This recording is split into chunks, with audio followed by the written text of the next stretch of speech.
I talked about this arm in an unboxing video recently, and you can see I still haven't done anything with it. It's a microphone stand. I was going to use it as a camera stand. My cameras aren't that heavy. I don't have DLSRs, so my cameras could probably be supported if I had the right kind of rigging here. But then I had another idea. I may actually end up using this for a mic stand as intended, because my other idea was involving my tripod. Something that just do on the floor, and I filmed from an angle. Of course, I haven't cleaned the bench up. Well, I wondered if I couldn't just throw the tripod above the bench and use it as a camera mount, but it's just not heavy enough to do that. Even though my cameras aren't very heavy, the tripod's just so lightweight, so no go on that. But that led to another idea, and I should only need a piece of wire, a needle nose, a pair of wood screws, each with a washer. Let's see if I can make this.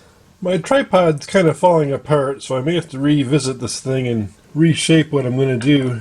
But for right now, I'm going to take this wire and shape it in a tight U around this leg. I'm not going to actually bend it around the leg because I don't want to ruin the leg, but I'm going to shape it to that size.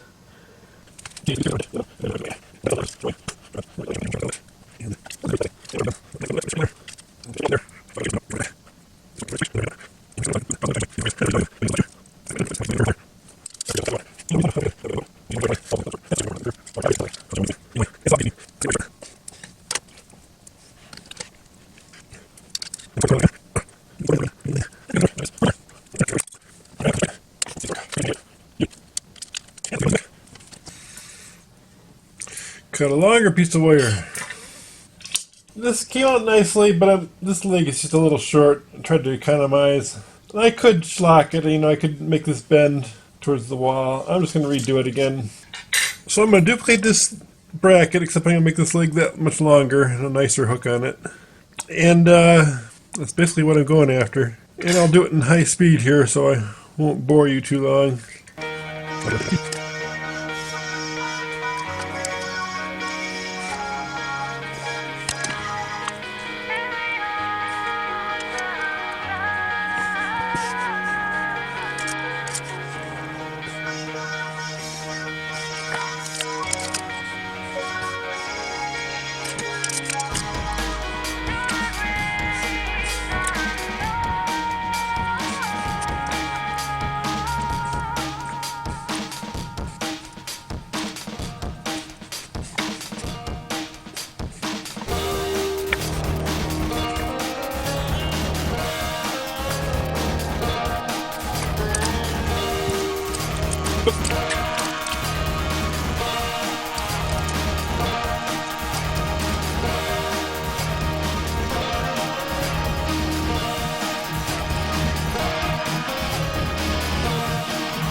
This is my final bracket. These are little kludges just to tighten it up a little bit to the wall. Final spacing calibration, a little bit of spring. Those long tails are deliberate, so it stabilizes it against the wall, keeps it perpendicular. I mount it way high, enough space so I can get into it easy though.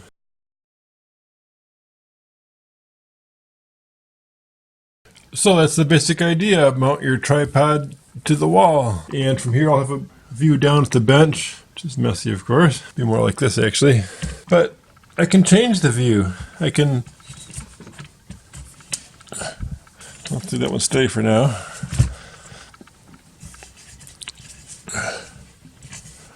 Well, the point is I can unflip all these legs and go close, go far. I can even unflip these back legs. I probably should rethought this and extend the back legs first. Let me stop and redo that.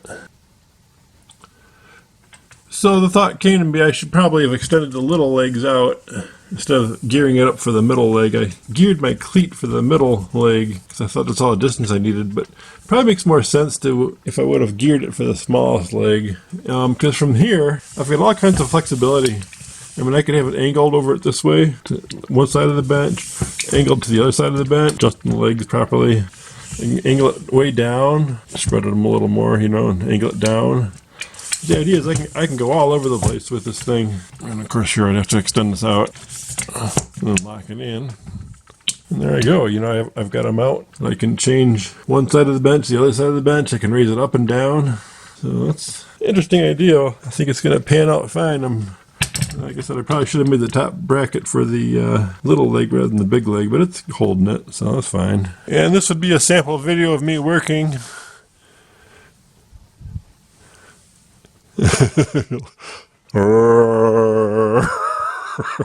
But I think that'll work. I may have to invert the video, but I can do that in VideoPad very easily. Turn it right side up again.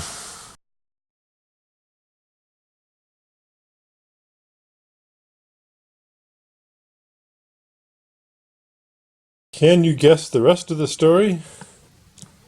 Well, I left the camera and tripod on the wall with just the foot snagged precariously on that ring there. And this is only just hard rubber. It just forces on there, you know. In fact, I can do it with only one hand. So yeah, I'll have to be a little more careful about what I do there. What I really need is a little plate or something that I can attach right at the base of this that won't slide off.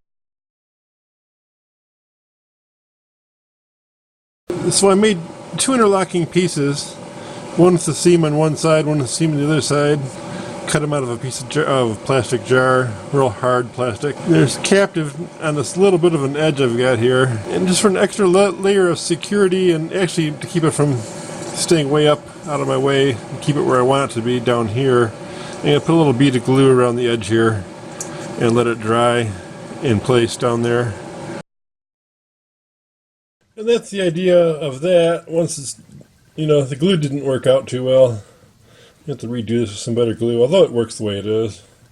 Doesn't need a whole lot of force to hold it up there, actually. Well, it should have some better force, though. Really, my best solution is to also put in something to put it in tension, you know, on this hook here. A little bungee or something. I'll have to make it so I can reach it, though. I think I got an idea how that's going to work. And then this will be in compression, and then this will only be needed for setting it up. Once I got the bungee strap on, this would be against the wall and in compression, and this wouldn't even really matter anymore.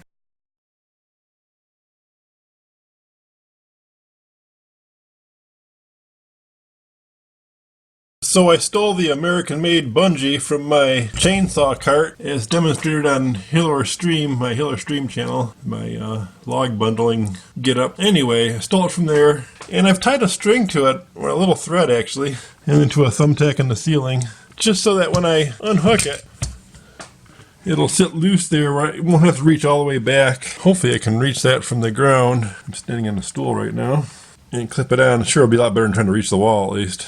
And the idea of making this plastic thin and about this size, no wider than this, same width as the next joint basically, is so that it would fold up and not really take any more room in the bundle, you know, when it's in the bag. So that doesn't take any extra room really. A couple of points maybe I should knock off so I don't jab the bag. But really I've got to remake this piece anyway. It's kind of a prototype, let's say. My glue didn't really work in bonding these two together. I should have used something like contact cement and probably a little heavier plastic too, and cut a little tighter hole. But it's prototype and it does work. But I need to revisit and do something better there.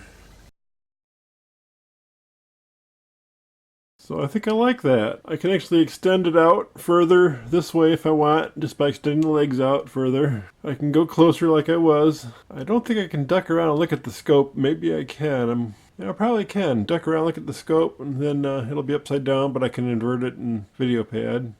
Maybe when I get a new tripod I'll be able to do that, be able to flip the camera down that low. I don't think I can with this tripod, especially in its current condition, which is poor. This is the current state of my shop. That's a circle fluorescent bulb. This has got two CFLs in it, bigger ones though. Not huge, but not the standard either, the 100 watt equivalents I guess. Then I've got my little inspection lamp, which I really love. I got these two fluorescents, which I got from my brother, and a box of bulbs. I'm tempted to get rid of those, or at least convert them to LED. I got all the bulbs for them for a lifetime, but you gotta worry about disposing them and everything else. Plus the socket's broken in the far end of that one, so it doesn't start automatically. Got a little bit of light in the hood. It's not great. The I might just eliminate that plastic. It's part of the filter frame though. It'd be a little brighter if I eliminated that plastic. My famous, right next to the camera here, I've got my LED light, which is a video, probably back on Hiller's stream before I started the Hill's Workbench channel. That still goes along. It's really my best little spotlight. And then I wanted to give you a last look at the camera mount. Show you how that can go way far down. You know, I got a pretty extreme just to show you. You can really twist it around, especially with the bungee, keeping it safe and keeping it in tension instead of relying on that little clip to hold it. So now the clip just really doesn't do anything but helps you initially set up, you know. I think it's going to work. And if I do want to use it with the second knuckle and the clamp like I designed it for, I can still extend the neck of the tripod if I want something other than a straight down view. You know, collapsed would have the straight down view. But here I can have a little more of an angled, realistic view. I've got to get a hold of Vista, see if they're going to do anything about their warranty on this tripod. And if not, I gotta buy another one, same brand or better. This is a real cheap tripod. It's got like a 5-year warranty on it, so if they'll do it, I'll take one.